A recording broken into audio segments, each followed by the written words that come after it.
had been a week. No, more like 7 days since she appeared at my office door, like a pimple on the morning of prom night.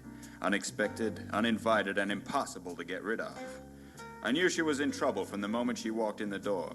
Maybe it was the look in her eyes. Maybe it was the trembling of her hands. Maybe it was the way she said, "I'm in trouble," and passed out on the floor.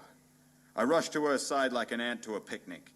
As I leant over her, her scent hit me like a slap in the face. Hold on, that was a slap in the face. It was then that I realized my hand was on her breast. Her soft and succulent breast, as warm as a... "Get your hand off my breast." I helped her to the nearest chair. It was then that I noticed her legs. Unlike most of my clients, she had two, and they both reached all the way to the floor. "I need your help, Detective. I didn't know where else to go. I want you to find my sister's killer." Whoa, slow down. I think you better start from the beginning. Okay. I was 4 when she was born. I can still remember the day my parents brought her home from the hospital. She was a happy baby. God, she was beautiful, but boring. My mind wandered like my car does at 4 in the morning after I've polished off a bottle of scotch. Make that 2. And I realized that the carpet had never been read before. So I had no other choice but to come to you. Can you help me? Of course. Leave it to me. I'll crack this case like a nut in a nutcracker. Oh, thank you, Detective. I knew I could count on you. And with that, she was gone like a bride's underwear on her wedding night. Not knowing where to begin, I headed downtown in search of clues, but the trail was cold as the iceberg that sunk that Titanic of a ship. What was the name?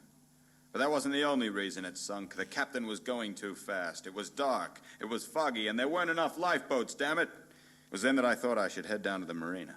The fog coming off the water was as thick as a council worker. Before long, I ran into One-Legged Joe, an old client of mine. "Joe, I'm on a case and I need clues." "I'll let him know you're looking for him." The next day, Richard Clues knocked on my door. He said he knew a guy who knew a guy who knew another guy who might know what the woman had said that day in my office. "He runs a club downtown. You know the one." So I headed down to the one. The one was a seedy joint, filled with gangsters, hookers, and lots of bar stools. After a quick glance, I knew exactly which guy I was looking for. That sack of potatoes propped up by a bar stool in the corner. Are you the guy? Nope. I'm the guy who knows the guy. The name of the guy you're looking for is... As I held the guy dying in my arms, I wondered who the mysterious gunman could have been. But as I couldn't see the relevance to my own case, I decided I'd leave that one to the police. After 2 days, I was still no closer to cracking the case, so I decided to head back to my office and drown my sorrows. If I didn't find out what the woman said soon, the case would sink like that big ship. The name still escapes me. The next morning, I got a visit from Dirty Phil. Dirty, ugly Phil. Dirty, ugly, rabid, festy, hairy, dyslexic, mute Phil. He had a note for me. He tends to write a lot of notes, being mute. He also tends to write them backwards, being dyslexic, but luckily I kept a mirror handy for such occasions.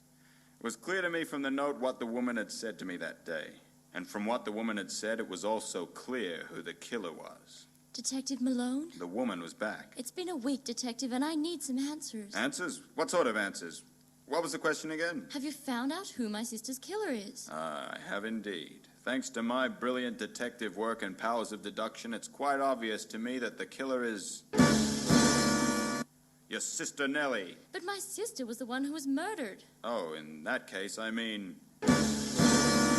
it was your husband. What? It's quite simple, really. Your sister was having an affair with him. When she threatened to go to you with the truth about their sordid romance, he... killed...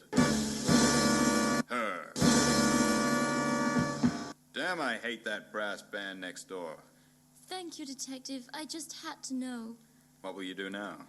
Try to rebuild the shattered remnants of my life, I suppose. The look in her eyes was as desperate as the victims on that big sinking ship.